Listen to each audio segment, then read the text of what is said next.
राज्य शिक्षा शोध एवं प्रशिक्षण परिषद बिहार पटना में आपका स्वागत है। हम लोग स्टूडेंट कॉम्प्लेक्स नंबर मीन्स सम्मिश्र संख्या के बारे में स्टडी कर रहे हैं। कॉम्प्लेक्स नंबर टॉपिक हम लोगों का है।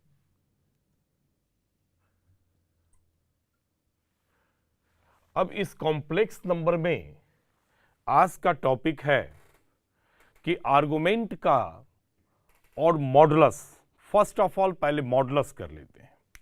मॉडुलस का प्रॉपर्टीज क्या है, जैसा हम लोग पढ़ चुके हैं कि मॉड क्या होता है, तो मॉडुलस का प्रॉपर्टीज क्या है, तो हम आज इसके प्रॉपर्टीज का स्टडी करेंगे।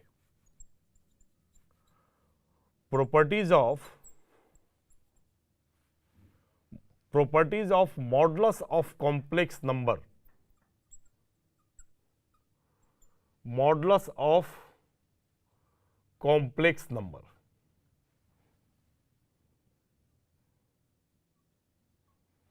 आज का टॉपिक है। और इस मॉडुलस का स्टडी करने के बाद, इसके प्रॉपर्टीज के स्टडी करने के बाद हम लोग इसके आर्गुमेंट का स्टडी करेंगे। आर्गुमेंट का प्रॉपर्टीज क्या है उसका स्टडी करेंगे और उसके बाद ये टॉपिक आपका समाप्त हो जाएगा। तो मॉडुलस का फर्स्ट ऑफ प्रॉपर्टीज है कि दो complex number Z1 into Z2 लेते हैं। दो कॉम्प्लेक्स नंबर का mod is equal to modulus of Z1 into modulus of Z2 होगा। ये फर्स्ट प्रॉपर्टीज है।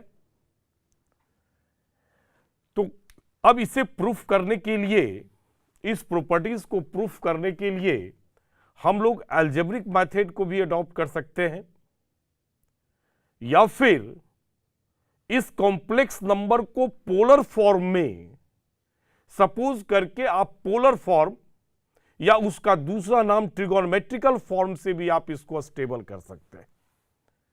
कॉम्प्लेक्स नंबर के प्रॉपर्टीज को स्टेबल करने के लिए सबसे अच्छा बेहतर मेथड आपका ट्रिगोनोमेट्रिकल फॉर्म है, पोलर फॉर्म है, और अगर आसान कहा जाए तो एक्सपोनेंशियल फॉर्म है।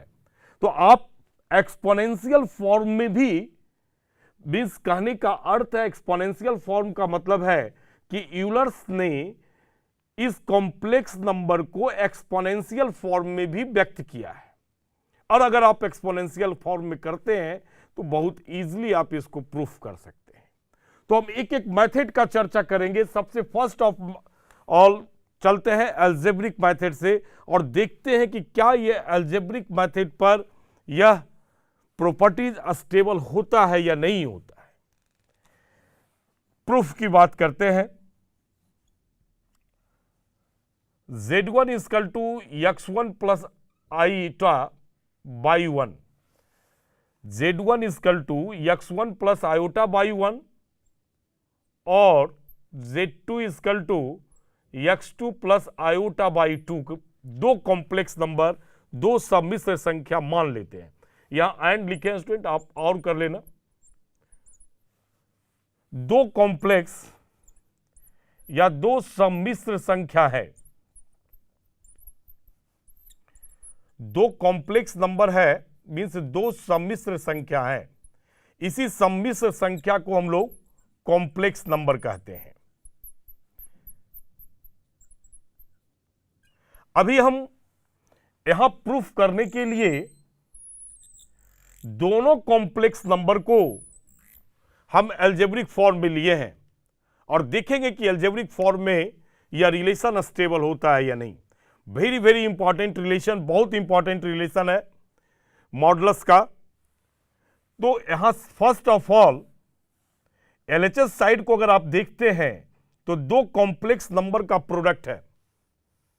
तो आप यहां से दोनों कॉम्प्लेक्स नंबर के प्रोडक्ट को फाइंड कर लें। Means Z1 into Z2 find करेंगे, x1 प्लस आयोटा बाई 1 और into x2 plus iota y 2। First of all इसे आप मल्टीप्लाई करें, गुणनफल निकालें और उसके बाद उसका मॉड, उसका मतलब निरपेक्ष मान को ज्ञात कर लें। तो हम मल्टीप्लाई करते हैं x1 x2 plus iota, x1 को आप मल्टीप्लाई पहले इसके साथ मल्टीप्लाई किए हैं x1 x2, फिर x1 को आप आयोटा बाई 2 के साथ मल्टीप्लाई करेंगे तो x1 आयोटा बाई 2, माने आयोटा को पहले लिख लिए तो x1 बाई 2।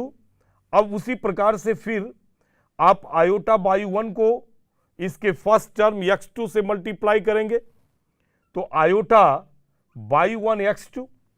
फिर आप यहां से इसके सेकेंड टर्म से तो आयोटा इंटू आयोटा, इसका पावर, इस आयोटा का पावर 1 है और यहां 1 है तो ऐड हो जाएगा, तो यहां से आयोटा स्क्वायर बाई 1 और बाई 2। और जैसा हम जानते हैं कि आयोटा स्क्वायर इक्वल टू -1 होता है तो आप यहां iota square equal to -1 replace करेंगे तो x1 x2 plus iota x1 y 2 plus iota y 1 x2 minus y 1 y 2। अब x1 x2 रियल पार्ट का हिस्सा है और यहां से माइनस बाई 1 बाई 2 भी रियल पार्ट है, तो फाइनली हमारे पास रियल पार्ट इसका x1 x2 minus y 1 y 2 और आयोटा को कॉमन ले लेते हैं x1 y 2 plus y 1 x2 हो गया। अब स्टूडेंट इस दोनों कॉम्प्लेक्स नंबर जिसका हम प्रोडक्ट किए हैं आप इसका फाइनल मॉड निकाल दें, मींस Z1 और Z2 का मॉड निकाल रहे हैं।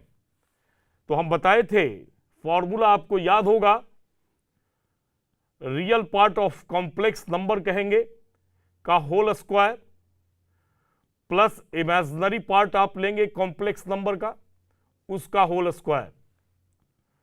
तो फाइनली हमारे पास फाइंड हो जाता है, यहां से रियल पार्ट ये है x1 x2 minus y 1 y 2 का होल स्क्वायर प्लस और imaginary part x1 y 2 plus y 1 x2 का होल स्क्वायर। अब आप इसे सॉल्व भी कर लें, सॉल्व करें इसे, देखते हैं सॉल्व कर क्या फाइनल रिजल्ट हमारे पास में आता है। तो सॉल्व करेंगे under root x1 square x2 square plus y 1 square y 2 square minus 2x1 x2 y 1 y 2। a minus b के होल स्क्वायर पर इसको सॉल्व कर रहे हैं, a square plus b square minus 2ab plus a plus b के whole square से solve करेंगे x1 square y 2 square plus y 1 square और x2 स्क्वायर और finally plus 2x1 x2 y 1 y 2।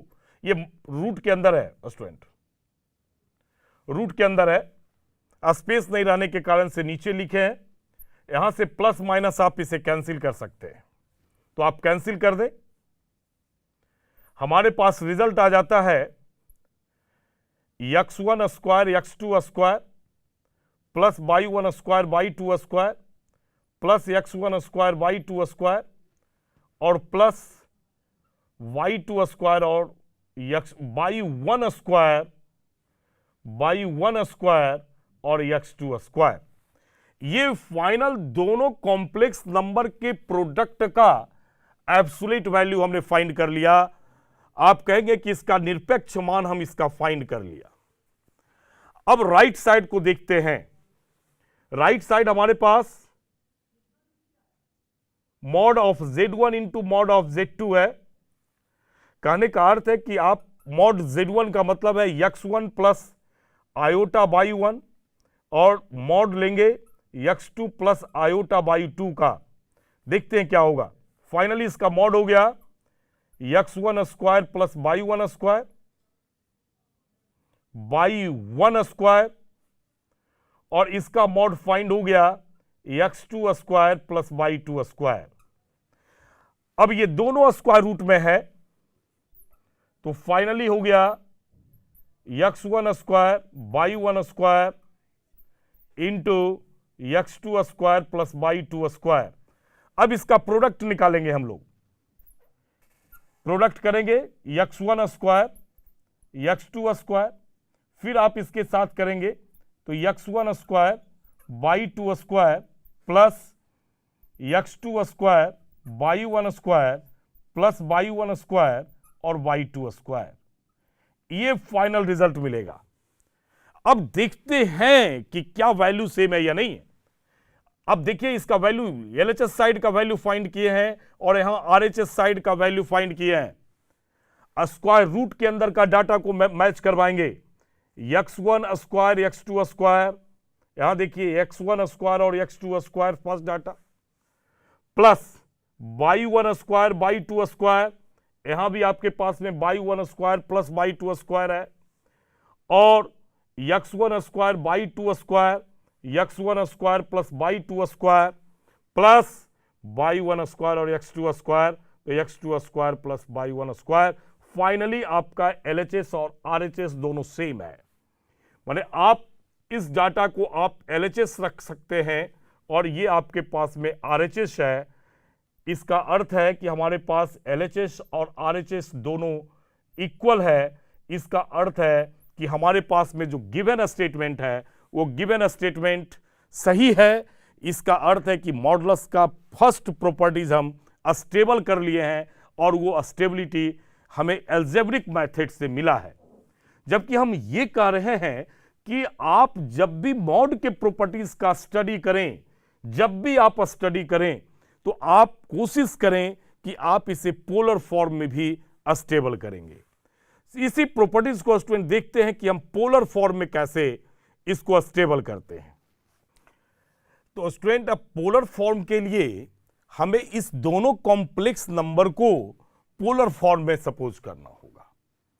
तो हम लेट कर लेते हैं या आप इसे लिखेंगे कि माना कि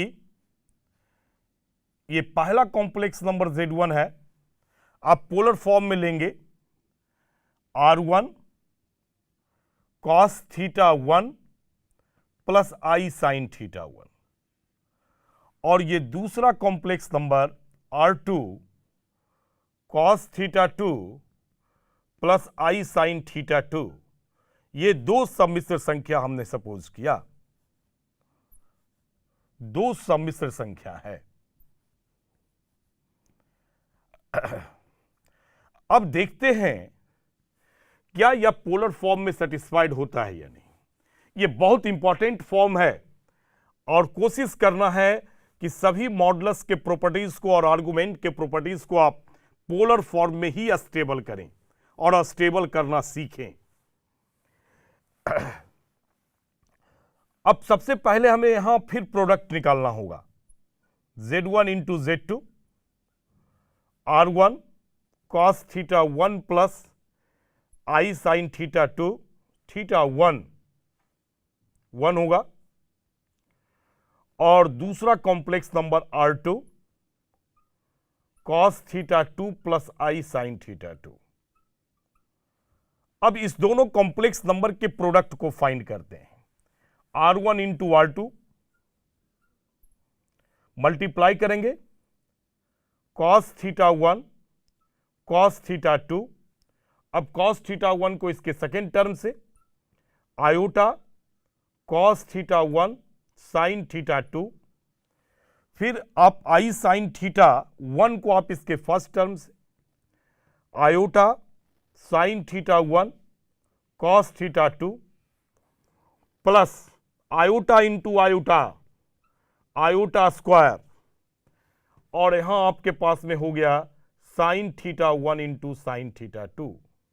ध्यान देंगे स्टूडेंट, जैसे आप अलजेब्रा में मल्टीप्लाई करते हैं cos थीटा 1 को पहले cos थीटा 2 से, फिर cos थीटा 1 को आप I साइन थीटा 1 से, थीटा 2 से, और फिर इसके सेकेंड टर्म को लेंगे आयोटा साइन थीटा 1 को cos थीटा 2 से, फिर आयोटा साइन थीटा 1 को फिर मल्टीप्लाई करेंगे आयोटा साइन थीटा 2 से, फिर आयोटा स्क्वायर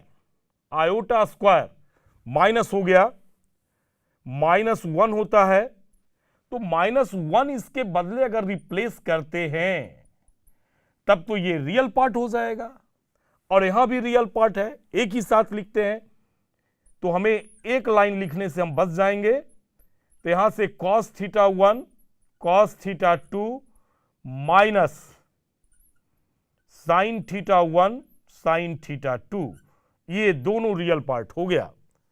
और इस दोनों पार्ट में मेरा आयोटा कॉमन है, तो आयोटा कॉमन लेंगे तो cos theta 1 sine theta 2 plus sign theta 1 और cos थीटा 2 फाइंड हुआ।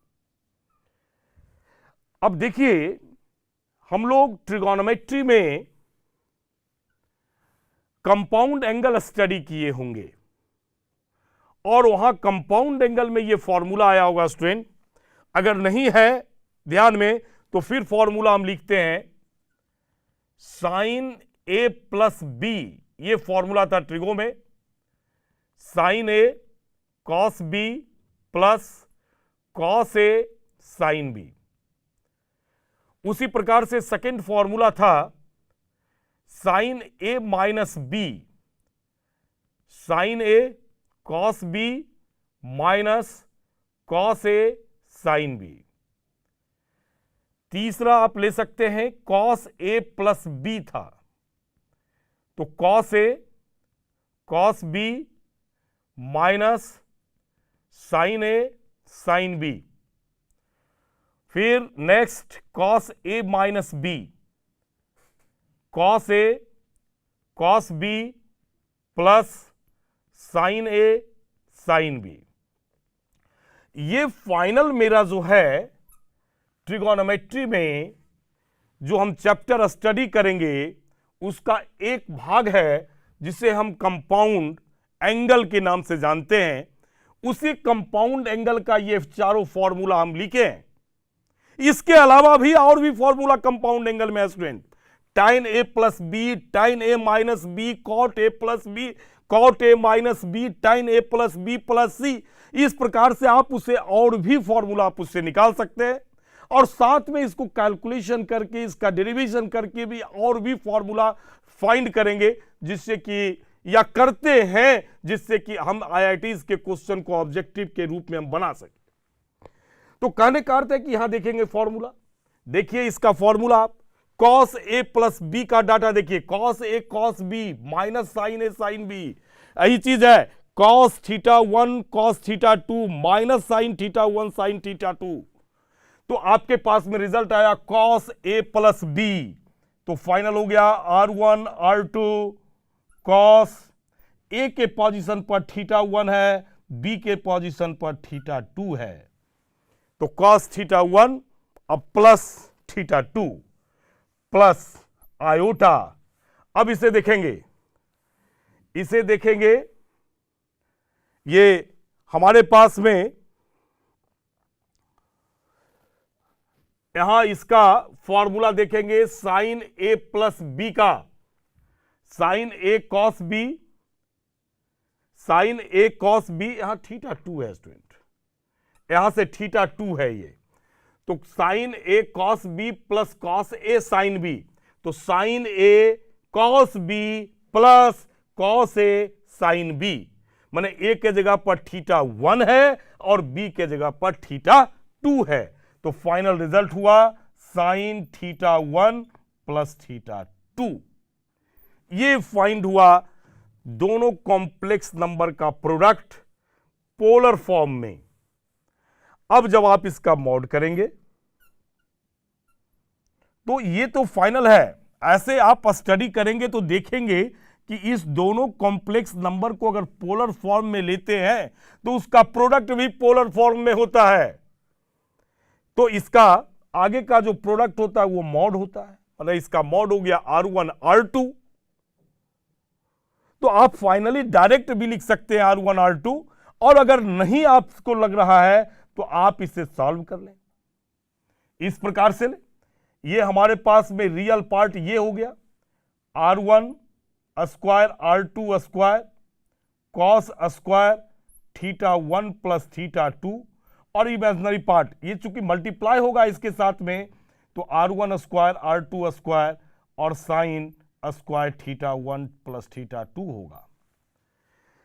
यहां से फिर आप इसे कॉमन ले सकते हैं और कॉमन लेकर रूट से बाहर करेंगे तो फाइनली हमारे पास में आ जाएगा Z1 Z2 का मॉड इक्वल टू R1 और R2 बाहर, रूट के अंदर बच गया cos square θ1 plus θ2 plus sine square θ1 plus θ2, और ट्रिगो में इसका फॉर्मूला होता है 1।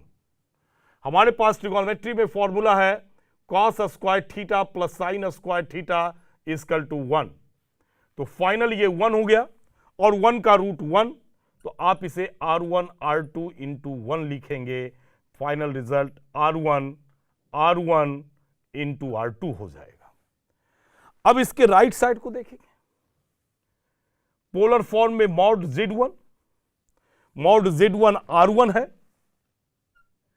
और मॉड Z2 की बात करेंगे, ये R2 हो गया। अब इस दोनों का प्रोडक्ट करेंगे mod Z1 into mod Z2, तो हमारे पास रिजल्ट आ जाएगा R1 इंटू R2। कहने का अर्थ है कि LHS भी R1 इंटू R2 आया और RHS भी हमारा R1 इंटू R2 आ गया। तो फाइनली हम कह सकते हैं कि mod of Z1 into Z2 equal to mod of Z1 into mod of Z2 होगा। तो आप कॉम्प्लेक्स नंबर को, सम्मिश्र संख्या को किसी भी फॉर्म में लें, एल्जेब्रिक फॉर्म में आप यूज करें, पोलर फॉर्म में आप यूज करें, या फिर आप यूलर्स के दिए गए फॉर्म मींस एक्सपोनेंशियल फॉर्म में आप लेकर यूज करेंगे, फाइनली रिजल्ट सेम होगा। और ये बहुत ही इंपॉर्टेंट प्रॉपर्टीज है मॉड ऑफ आप Z1 into Z2 equal to mod Z1 into mod Z2। तो ये स्टेबल हो गया स्टूडेंट। अब नेक्स्ट प्रॉपर्टीज देखते हैं। सेकेंड प्रॉपर्टीज है, अभी हम दो कॉम्प्लेक्स नंबर के प्रोडक्ट का मॉडुलस फाइंड किए थे और उसके प्रॉपर्टीज को स्टेबल किए थे। आप उस प्रकार से ये डाटा यन ले सकते हैं। मीन्स कहने का अर्थ है कि Z1 into Z2 into Z3 into Z4 S on Zn, तब ये प्रॉपर्टीज हो जाएगा mod of Z1 into mod of Z2 into mod of Z3 S on mod of Zn।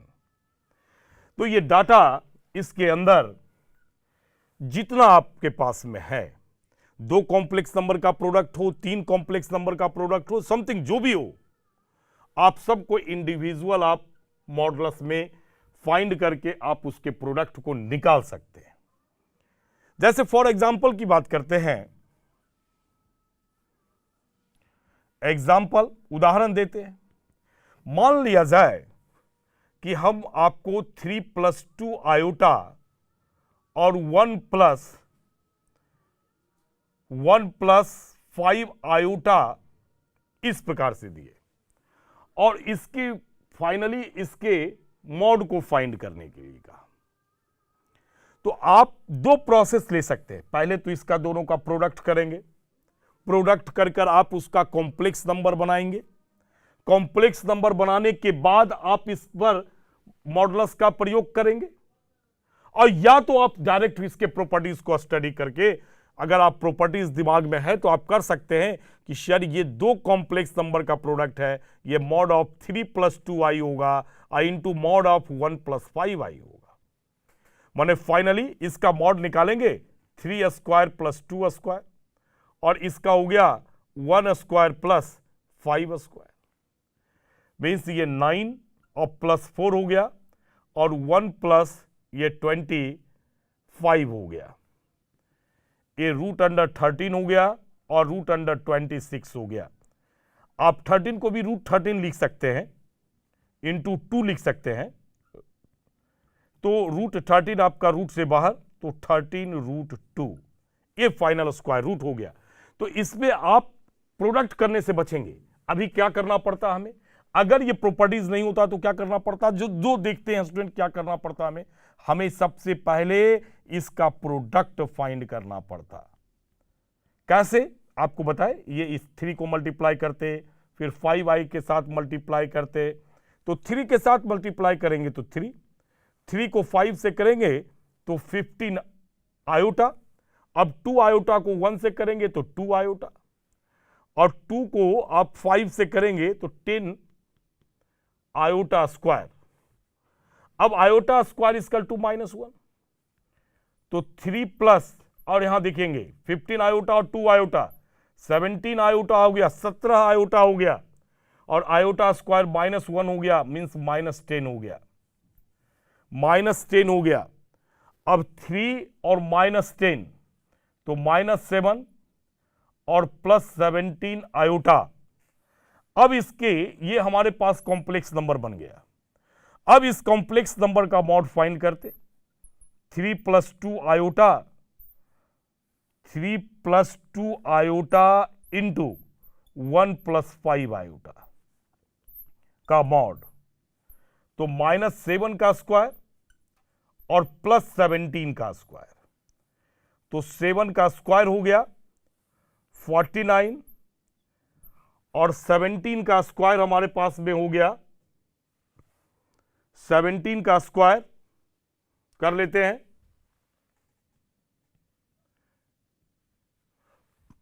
289 होगा, देखते हैं, 9 7 इंटू 7 49, 4 हो गया, 7 1 जा 7 +4 तो 11 हो गया, और 17 हो गया, तो 289 हो गया। तो फाइनली आ गया 289। अब 289 में 49 को प्लस करेंगे तो ये 8 हो गया, और उसके बाद ये 2 9 + 9 8, और 12 और +1 3 और +3, ये हमारे पास में आ गया 338।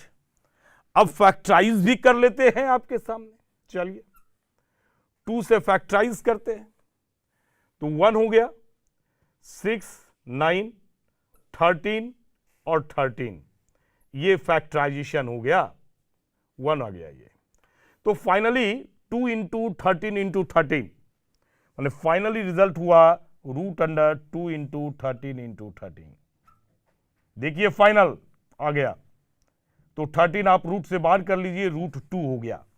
तो हमारे पास एक तो बेसिक तरीका है, एक बेसिक कॉन्सेप्ट है कि आप दोनों से, ये बेसिक कॉन्सेप्ट हमारे पास में हुआ कि आप पहले कॉम्प्लेक्स नंबर का प्रोडक्ट को फाइंड करें, और प्रोडक्ट फाइंड करने के बाद उस पर मॉडुलस अप्लाई करें और मॉडुलस को लगाएं, या फिर आइदर आप इस प्रॉपर्टीज का यूज करें।